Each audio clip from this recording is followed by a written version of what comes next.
Boa noite a todos. A mensagem de hoje tem como título Entendamo-nos. Não existem tarefas maiores ou menores. Todas são importantes em significação.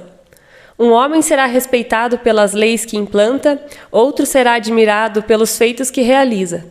Mas o legislador e o herói não alcançariam a evidência em que se destacam sem o trabalho humilde do lavrador que semeia o campo e sem o esforço apagado do varredor que contribui para a higiene da via pública.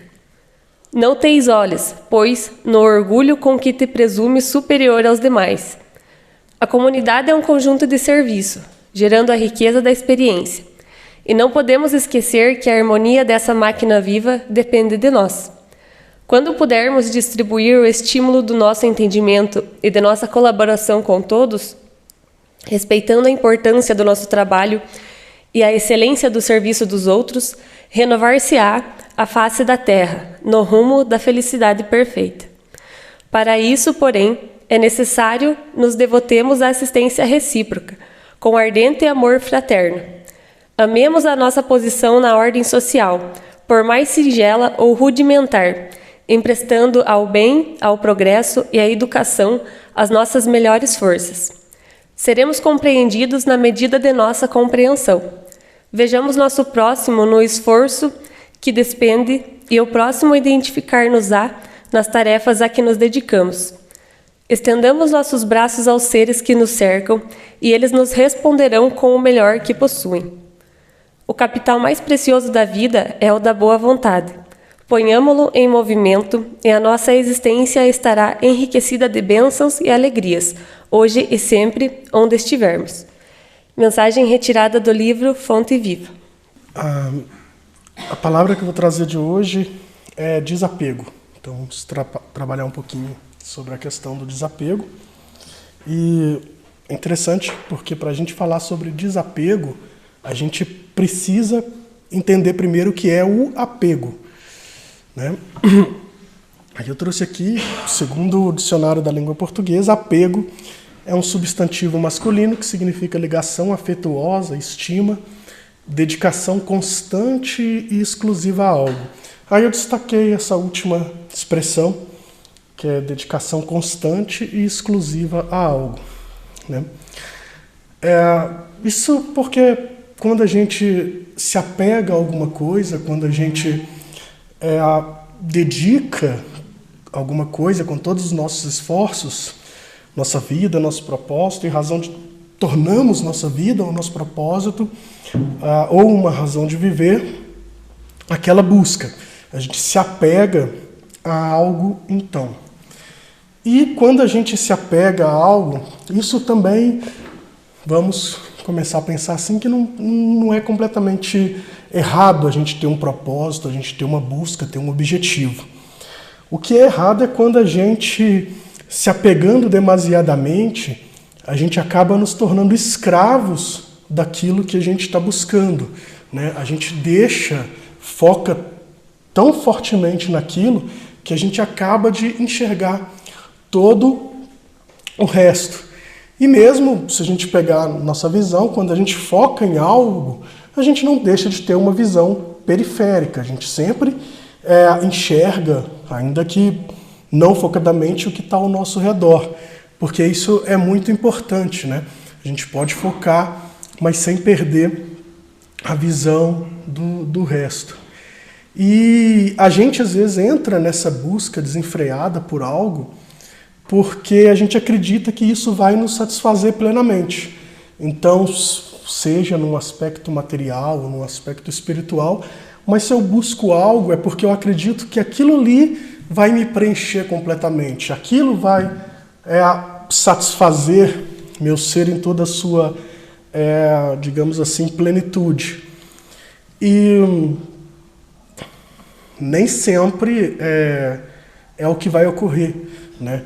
A gente vai ver aqui uma diferença entre uma busca, um apego material ou um apego, digamos, espiritual, mas na esfera material a gente sempre vai buscar algo mais. Isso é um equívoco, né? A gente nunca vai se sentir plenamente preenchido, a gente nunca vai estar deixando de buscar algo a mais, é uma corrida incessante, como se a gente estivesse correndo em volta do próprio rabo ali.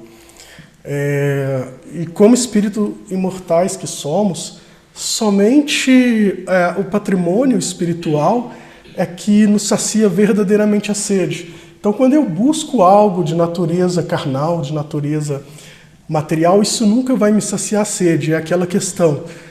Quando a gente busca, por exemplo, a questão material, talvez vou trazer uma experiência minha, mas eu comecei ali minha vida profissional como estagiário, depois passei no concurso de 2º grau, de 3º grau, e depois atingi o meu cargo. Lógico, a gente vai aumentando. Quanto mais a gente aumenta os nossos ganhos, o nosso padrão de vida se eleva, porque a gente está sempre buscando mais. Meu sonho é adquirir uma casa. Eu consegui, agora eu quero uma casa maior e melhor. Meu sonho é conquistar um carro. Adquirir um carro, agora eu quero um com um modelo mais potente, melhor. Então a gente nunca sacia essa fome, né? A gente é como se fosse, tem uma palestra do Haroldo, que ele fala que a gente é como se fosse um passarinho, uma goela, uma garganta aberta. A gente quer mais, mais, mais e mais, e a gente nunca se sente saciado, é uma busca sem fim.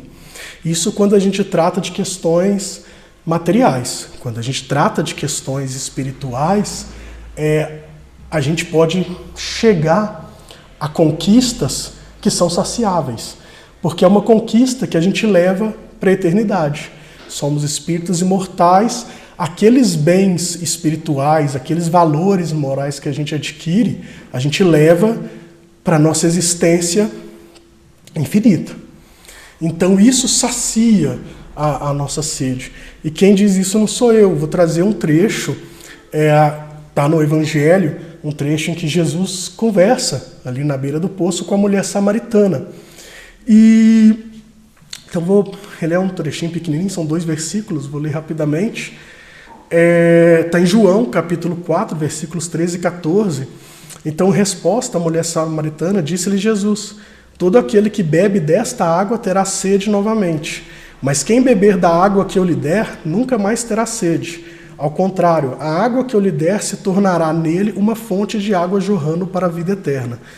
O que a gente pode ver aqui? Essa água que ele trata, que terá sede novamente, são a água material, a água deste mundo que a gente está encarnado, ou todos os bens que a gente busca.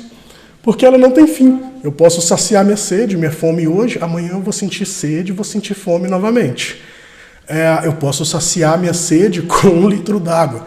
Amanhã eu vou sentir sede novamente. Então vou por algo mais forte, vou saciar minha sede, sei lá, com uma outra bebida que não água. Amanhã eu vou sentir sede novamente. Eu posso saciar minha fome com um pouquinho de comida. Amanhã eu vou sentir fome novamente. Eu posso me empanturrar com 1 quilo de comida. Amanhã eu vou sentir fome novamente. Então tudo que é material, a gente nunca sacia. Mas quando a gente bebe dessa água viva que Jesus diz, e essa água viva é o evangelho dele, é o ensino que ele nos traz, a gente se sacia eternamente. Porque a gente adquire valores que permanecem conosco quando a gente deixar esse plano material. E uma coisa interessante que a gente tira aqui desse versículo também é que ele fala que, ao contrário, a água que se eu lhe der se tornará nele uma fonte de água jorrando para a vida eterna. Porque eu não só adquiro, eu sacio a minha sede, como eu passo a saciar a sede das outras pessoas também. Nós vamos ver daqui a pouco um pouco mais sobre isso, mas olha que interessante, a gente não só sacia de forma perene a nossa sede, como a gente passa a ser uma fonte que sacia a sede das demais pessoas, do nosso semelhante. Porque eu me nutro no que Cristo me traz, me ensina, no seu evangelho, na sua vivência, e eu passo a espelhar essa conduta, eu passo a irradiar essa luz que ele nos ensina, e aí com isso eu passo a saciar a sede espiritual dos meus semelhantes também. Então, e aí eu vou trazer aqui, eu vou prosseguir também nesse estudo. Eu sempre trago as fontes de onde eu busco aqui as minhas exposições, muito para deixar bem claro que nada que eu digo aqui é invenção minha. Tudo eu busquei, estudei antes em algumas fontes. Então hoje eu estou trabalhando também com 2 fontes que vocês podem buscar também, o Evangelho segundo o Espiritismo e também uma obra de Joanas de Ângeles chamada Jesus e a Atualidade, que a gente tem inclusive estudado no nosso grupo das quintas-feiras. Então lá nessa obra, Jesus e a Atualidade, Joanas de Ângeles, no capítulo 14, ela vai trazer o seguinte: o apego aos bens materiais torna-se uma jaula que aprisiona o possuidor distraído, que passa a pertencer àquilo que supõe possuir. Então, o primeiro erro é que a gente supõe possuir as coisas, mas a gente não possui nada. Nem o nosso corpo a gente possui, porque tudo que nos foi dado por Deus e por empréstimo. Então, se eu tenho um corpo saudável, ele foi concedido por Deus. Se eu tenho um corpo que não é saudável, ele também foi concedido por Deus. E quando a gente estuda em outras oportunidades a lei de causa e efeito, que a gente colhe o que a gente planta, a gente vai compreender por que Deus me concedeu um corpo talvez não saudável. Mas nada que a gente possui é patrimônio nosso. Tudo a gente apenas possui por empréstimo. E quando a gente foca muito na busca de bens materiais, a gente se torna distraído, né? A gente passa a viver em torno daquilo. E isso nos distrai de valores que são essenciais, que são os valores espirituais, como o amor, a fraternidade, a misericórdia, a construção de valores na base evangélica. Por exemplo, se eu for tão focado que eu tenho que acumular cada vez mais bens materiais, a gente se torna aquilo que a gente chama workaholic. Eu só vivo para o trabalho, eu estou deixando de lado a convivência com a minha família, eu estou deixando de lado, às vezes, a manutenção da minha saúde, a convivência com meus amigos, eu não estou tendo tempo para ser fraterno, para dedicar um pouco do meu tempo para o outro. Então, quando a gente foca demais na busca de um bem material, eu estou renunciando às outras coisas. E será que quando eu tenho que buscar os bens que são mais caros, que a gente leva para a vida eterna, o ideal não seria a gente renunciar à busca desenfreada pelos bens materiais? Porque eles são essenciais. Eu não estou falando aqui e não vou falar para ninguém se tornar franciscano. Mas a gente tem que ver tudo com equilíbrio. Será que vale a pena, para me encher tanto de dinheiro, deixar de conviver com meu filho, com minha filha, com minha esposa, com meus amigos, eu deixar de dedicar um tempo para fazer caridade, seja ela em que aspecto for, porque a gente já teve várias oportunidades aqui, outros colegas palestrantes que mostraram que a caridade é muito mais do que se doar bens materiais, mas a gente pode doar uma palavra amiga, ou que seja, mas tudo isso demanda tempo. E a gente tem que escolher, então, o que eu quero renunciar. Eu quero renunciar aos bens imortais, aos bens espirituais, ou eu quero renunciar aos bens materiais? Então devemos escolher bem aquilo que a gente quer renunciar, porque é com base nisso que a gente vai construir o nosso patrimônio que a gente vai levar para depois da morte. Quando a gente foca demais, então, nos bens materiais, a gente está negligenciando tudo aquilo que não é nosso objeto de desejo e acaba renunciando também, de certa maneira, a Deus. Porque a gente buscar Deus é a gente exercer o que Jesus nos convidou a exercer, que ele exemplificou vivendo o Evangelho. Então, de certa maneira, a gente elegendo esses outros bens materiais, a gente está relegando a Deus. Por isso que quando a gente chegar aqui um pouco mais à frente, tratando do apego, do desapego no Evangelho segundo o Espiritismo, não é à toa que ele está lá, que a gente, no capítulo, não lembro agora de qual, mas vou chegar lá na frente, mas o capítulo que diz que a gente não pode servir a Deus e a Mamon. É incompatível. É impossível a gente servir a Deus e, ao mesmo tempo, buscar desenfreadamente os bens materiais. Porque se a gente busca desenfreadamente os bens materiais, a gente está renunciando a Deus. a busca dos bens espirituais. Se a gente busca os bens espirituais, não tem como a gente fazer isso sem renunciar ao apego desenfreado aos bens materiais. É questão de escolha, é questão do livre arbítrio. Então prossegue Joana de Ângeles dizendo que o apego causa aflição pelo medo de perder o que acumula. Né? Gente, que paz que a gente vai ter quando a gente está o tempo todo com medo de perder o que a gente acumulou. Né? Se eu estiver aqui fora preocupado que alguém vai estar roubando o meu carro ali fora, com que paz eu vou estar sentado aqui dentro ou fazendo o que eu tenho que fazer aqui dentro? Né? Eu já fui muito preocupado com isso, e eu dou como exemplo, às vezes, primeira vez que eu fui ao Rio de Janeiro, todo mundo falava e eu morrendo de medo, e andando assim, se alguém vai me assaltar, e de repente você desencana com isso, você anda com alguma coisa ali, na hora que você passa a ver a beleza com outros olhos, passa a ver as pessoas, porque você passa a ter paz. Né? Eu citei até aqui uma letra do Rapa, e tem umas letras incríveis ali, que ele diz o seguinte: as grades do condomínio são para trazer proteção, mas também trazem abrigo para você que vive nessa prisão. Será que é interessante viver num condomínio cheio de grades? Né? Será que isso traz paz? Porque eu estou lá dentro, estou protegido, mas estou com medo o tempo inteiro de alguém pular ali, alguém roubar meus bens preciosos. Então a gente não vive em paz. E quando a gente desapega, a gente tem paz. A paz de saber que esses bens são passageiros. Tudo me foi concedido por empréstimo. Deus me concedeu todos esses bens. E quem concede, tira. Né? Então se eu incorporo, se eu tenho esse conhecimento, vamos supor, infelizmente alguém roubou meu carro. A gente vai ficar triste? Vai. Mas eu vou entrar em desespero? Não. Deus me deu, Deus me tira.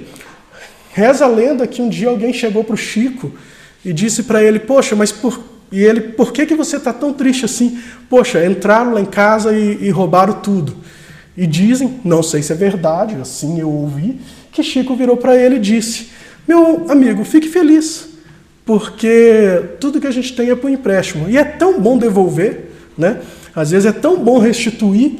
Então, quando a gente passa a trabalhar esse desapego, é lógico que a gente vai sofrer com uma perda. E não só material, até às vezes a perda de um ente querido. Mas a gente sabe que tudo isso é passageiro. Então a gente não vai entrar em desespero, a gente não vai culpar a Deus. Às vezes a gente passa por um momento difícil, de desemprego, de dificuldade material, mas não vamos culpar a Deus, porque Deus dá e Deus tira. E a felicidade nem sempre depende de bens materiais. Eu vi uma palestra do Rossandro Klingen, que ele falou: olha, eu atendi uma pessoa bem humilde no meu consultório, e a grande aflição dela é porque ela passava por uma dificuldade financeira tremenda, mal dava para pagar suas contas. Então essa era a causa da aflição dela. Terminou o horário dela, entrou uma pessoa de muitas posses, muito rica no meu consultório. E qual que era a aflição dela? Ela não tinha paz, porque ela vivia o tempo inteiro com medo de perder o que ela tinha acumulado. Seja porque alguém poderia lhe aplicar um golpe e roubar, seja que alguém poderia roubar seu patrimônio, seja que poderia ter uma mudança na economia do país e ela via ruína. Então ela não tinha paz. E quando a gente trabalha esse apego, desapego, a gente se sente em paz, porque a gente sabe que tudo isso é passageiro e nada disso é essencial para a nossa existência, nada disso é essencial para a nossa evolução espiritual. Joana também nos diz que o apego nos aprisiona. Ela traz um outro aspecto, e aí eu fui conjugando também com um livro do André Trigueiro chamado A Força do Um. Os dois vão trazer ali um exemplo muito interessante, que às vezes a gente fica tão apegado a um relacionamento que já desgastou, e o Livro dos Espíritos nos diz que muitas vezes é preferível terminar então um relacionamento, um casamento, se isso está fazendo muito mal aos dois e nesse momento não há maturidade para consertar isso, então é preferível o divórcio. Muitas vezes a gente está tão apegado que a gente se mantém num relacionamento tóxico, que só nos faz mal, porque a gente não tem coragem de desapegar, de tocar o barco. A gente ainda está preso àquilo. Então o apego, seja o que for, ele nos aprisiona o tempo inteiro. Ele também provoca um sentimento de ansiedade, porque eu tenho que cada vez mais acumular mais e mais. Eu só vivo para esse acúmulo, né? Aí hoje vem muitas músicas na minha cabeça, e aí eu não sei se todo mundo conhece, eu gosto, mas tem uma música que eu gosto muito do Teatro Mágico, que se chama Repartir o Acúmulo. Deus dá o suficiente para todo mundo. E ele, mais uma vez, não estou aqui fazendo apologia a se tornar franciscano. Despojar tudo que a gente tem, quando eu chegar no Evangelho segundo o Espiritismo, nós vamos tratar disso, mas não estou falando para ninguém dar tudo que tem, ficar sem nada, mas repartir o acúmulo. Às vezes a gente acumula mais e mais e mais.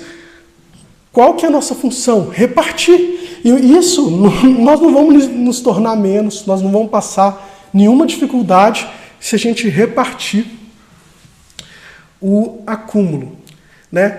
E aí eu vou trazer aqui uma palavra de Joana, que o possuidor que não se interessa por repartir os valores, oferecendo dignas oportunidades de trabalho, é escravo que mais se envilece, quanto mais se prende às posses. E aqui eu digo repartir valores, eu sublinhei oferecendo dignas oportunidades de trabalho, porque também não basta oferecer trabalho, né? Eu tenho que estabelecer trabalho digno, né? Com condições. Não basta eu falar, bom, para você que não tem nada, eu vi um anúncio de emprego, estava rodando esses dias, em São Paulo, que era para trabalhar todas as sextas e sábados, das 18 à meia-noite e meio, e o pagamento era uma pizza. Clássica. Não podia ser as especiais. Então você trabalharia ali no restaurante e ganharia uma pizza clássica. E a justificativa, isso deu um rebuliço, a justificativa lá do empresário era o seguinte, é livre pactuação. Se ele aceita, eu estou gerando emprego. Joana disse, oferecendo condições dignas de trabalho, né? É isso que a gente tem que buscar, isso é repartir o acúmulo e não se prender às posses. Continua dizendo que o apego desvaria, porque intoxica de orgulho e prepotência a criatura que passa a ser merecedora de privilégios e excepcionais deferências, bem como enrijece os sentimentos que perdem a tônica da solidariedade, da compaixão e da caridade, olvidando-se os outros para pensar apenas em si. É aquela velha história, pirão pouco, meu primeiro, né? E por fim, o apego faz pressupor que nasceu para ser servido, abandonando o espírito de serviço que dignifica e favorece o progresso. A mensagem inicial que a Carla nos leu. Quando a gente desapega, a gente vai ver que tudo que Deus nos dá é para a gente servir aos outros. Jesus disse, o apóstolo que quiser ser o maior deve servir e não ser servido. Então, se Deus nos concede bens por empréstimo, a gente deve utilizar ele em proveito alheio dos outros, não em nosso próprio proveito, né? E aí eu vou seguir aqui com as palavras de Joana de Ângeles, porque eu não conseguiria explicar melhor do que ela. Então, nesse sentido, devemos compreender que espiritualmente rico, e é isso que todos queremos ser, é todo aquele que doa, assim espalhando os recursos que se multiplicam em diversas mãos em benefício geral. É investidor consciente, que não paralisa o crescimento da sociedade, antes amplia sua área de realizações, pois tem a consciência de que é mordomo transitório e não dono permanente, devendo prestar contas oportunamente dos valores que lhes foram confiados. E nós depois vamos prestar contas de todos os bens que Deus nos confiou. Isso, e aí agora eu vou chegar no Evangelho segundo o Espiritismo, vou trabalhar com uma instrução do Espírito Lacordaire.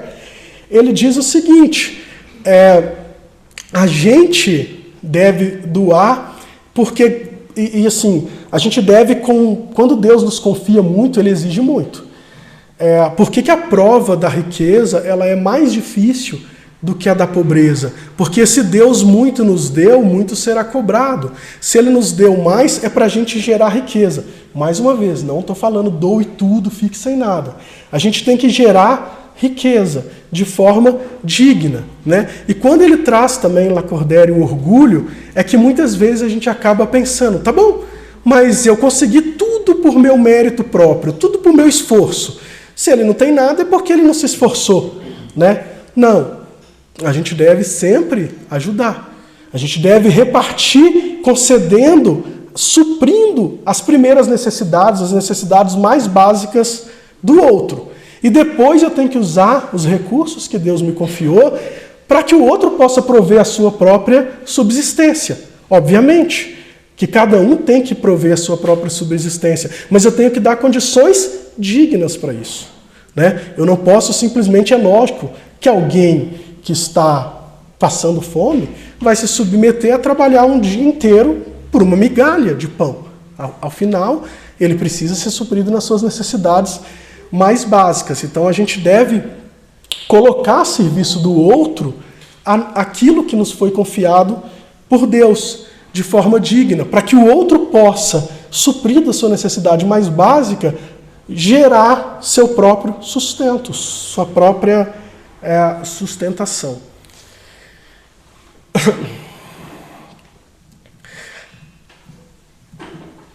Então, servir a Deus, quando a gente escolhe então desapegar e servir a Deus, a gente vai estar optando em tornar, eleger como tesouro, tudo aquilo que é eterno, tudo aquilo que é de Deus. E foi Jesus que disse que onde está o vosso tesouro, ali estará o seu coração. Então a gente tem que escolher bem o que a gente vai eleger, né, como nosso tesouro. Mais uma vez, a gente não pode servir Deus e servir a Mamon ao mesmo tempo. Como é que a gente pratica, então, o desapego, né? Acho que aqui eu já trouxe bastante reflexões como a gente pode praticar esse desapego. Aí André Trigueiro nos diz que desapego não é indiferença, não é desapreço. Quem exercita o desapego valoriza ao máximo a oportunidade de usufruir sem ter a ilusão da posse. O espírito de Lacordaire também diz que o desapego aos bens terrenos consiste em apreciá-los no seu justo valor, em saber servir-se deles em benefício dos outros e não apenas em benefício próprio, e não sacrificar por eles os interesses da vida futura, em perdê-los sem murmurar, caso apraza a Deus retirá-los. Se por efeito de imprevistos reveses vos tornardes qual Jó, dizei como ele, Senhor, tu me havias dado, tu me tiraste, faça a tua vontade. Jamais entrar em desesperação, jamais se revoltar contra Deus, porque Deus dá, Deus nos tira. E muitas vezes quando Deus nos tira, é Ele provando como é que a gente vai se portar diante dessa provação. A gente vai entrar em desespero, a gente vai se revoltar contra Deus, a gente vai fazer o que for necessário, passando por cima dos outros, para reconquistar tudo aquilo que Ele nos tirou. Então, tirar também é uma prova. Assim como Ele nos dá, Ele nos tira.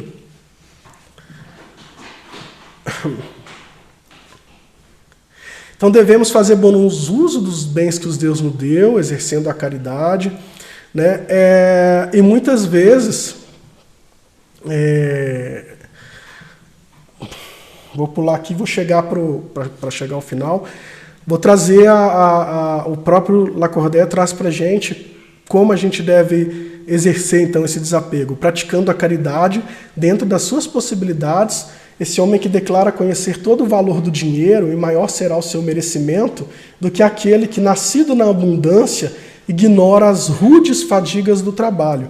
Mas também se esse homem que se recorda dos seus penares, dos seus esforços, for egoísta, impiedoso para com os pobres, bem mais culpado se tornará que o outro, pois quanto melhor cada um conhece por si mesmo as dores ocultas da miséria, tanto mais propenso deve sentir-se em aliviá-la nos outros. Aqui tem a ver com orgulho, porque quando a gente trabalha, a gente sabe o quanto pesaroso foi isso, a gente sabe o quanto é difícil viver na miséria, viver sem o básico, né? E muitas vezes a gente trabalha, e o orgulho nos torna, é tudo mérito meu, nada é por Deus. Eu tenho tudo que eu tenho porque eu trabalhei. O outro não tem porque ele é vagabundo. Ele que vai trabalhar e vai. Mas a gente não pode deixar o orgulho nos cegar. A gente tem que estender a mão e colocar tudo aquilo que a gente obteve a serviço dos outros. Porque se a gente teve disposição para trabalhar, foi Deus que nos deu. Se a gente teve saúde para trabalhar e obter com mérito, foi Deus que nos deu essa saúde. Tudo que a gente tem foi Deus que nos deu. As condições para que a gente obtivesse todos os bens foi Deus que nos deu. Então a gente tem que restituir isso, ajudando o próximo em sua necessidade. Por isso ele diz, não raro, vê-se o arrivista atordoar com a narrativa de seus trabalhos e de suas habilidades, o desgraçado que lhe pede assistência, em vez de acudi-lo, e vai acabar dizendo, faça o que eu fiz, trabalhe. Segundo o seu modo de ver, a bondade de Deus não entra por coisa alguma na obtenção da riqueza que conseguiu acumular. Pertence-lhe a ele, exclusivamente, o mérito de a possuir. O orgulho lhe põe sobre os olhos uma venda e lhe tapa os ouvidos. Então, eu estou fazendo questão de ler o que está lá no livro, para depois ninguém falar assim, está trazendo ideologia. Não sou eu que penso, isso está lá no Evangelho segundo o Espiritismo. Eu estou lendo aqui, está entre aspas em itálico isso aqui. Vão lá que vocês vão ver isso. Então o orgulho, às vezes, nos impede de servir ao próximo. Então ser pátria do Evangelho é ensinar os demais a se ter um coração bondoso. Quando a gente é pátria do Evangelho, é porque a gente ensina os demais a estender a mão, a ser amoroso, a ser caridoso. E é ser bondoso, é ser caridoso sem julgamentos. Eu devo assistir os meus semelhantes em suas necessidades. Primeiro assistir em suas necessidades, sem julgar. Depois é que eu vou julgar, depois é que eu vou entender por que ele está naquela situação e eu vou usar os meios que Deus me deu para que eu possa ajudar ele a se sustentar, que eu possa ajudar ele a caminhar pelas suas próprias pernas. Então, para finalizar aqui, deixar cada um com essas reflexões, eu vou finalizar com a leitura. O próprio Lacordaire ele resume tudo isso que ele explica. E só para pôr um fim que quando a gente pratica o desapego e desapega dos bens materiais, ainda que seja por um fim egoístico, isso nos ajuda no nosso desencarne. Quando a gente desencarna e fica naquele estado de perturbação, quanto mais apego a gente tiver, a gente fica preso à crosta. A gente não se permite sair mais fácil desse estado de perturbação, a gente incorporar ali na realidade, na erraticidade, buscar o conhecimento desses valores espirituais. Então, até para a nossa evolução no momento de desencarne, quanto mais desapego a gente tiver, mais tranquilamente e mais facilmente a gente vai passar por esse estado de perturbação espiritual. Então, ao final, encerrando, palavras agora do Lacordaire, resumirei o que expus dizendo: sabei contentar-vos com pouco. Se sois pobres, não invejeis os ricos, porquanto a riqueza não é necessária à felicidade. Se sois ricos, não esqueçais que os bens de que dispondes apenas vos estão confiados, e que tendes de justificar o emprego que lhes derdes, como se prestasseis contas de uma tutela. Não sejais depositário infiel, utilizando-os unicamente em satisfação do vosso orgulho e da vossa sensualidade. Não vos julgueis com o direito de dispor em vosso exclusivo proveito daquilo que recebestes, não por doação, mas simplesmente como empréstimo. Se não sabeis restituir, não tendes o direito de pedir, e lembrai-vos de que aquele que dá aos pobres salda a dívida que contraiu com Deus. Tenha todos uma boa noite. Até uma próxima oportunidade.